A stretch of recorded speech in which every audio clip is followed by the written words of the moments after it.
Tollywood পাড়ায় একসময় ফিসফাস গল্প ছড়িয়েছে দেশের জনপ্রিয় চিত্রনায়ক আরফিন শুভর সঙ্গে নায়িকা জান্নাতুল ফেরদৌস ঐশীর প্রেম চলছে।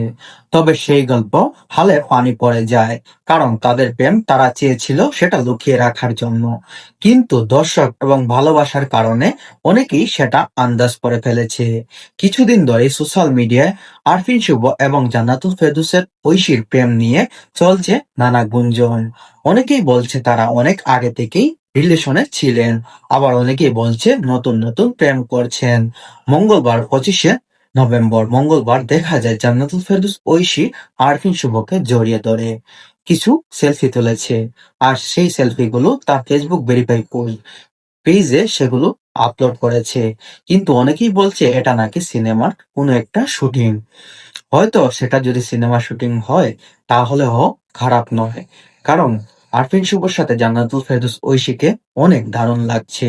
আপনাদের মতামত কি? অবশ্যই কমেন্ট করে জানিয়ে যাবেন। আপনাদের মতামত আমাকে ভিডিও বানাতে সাহায্য করবে।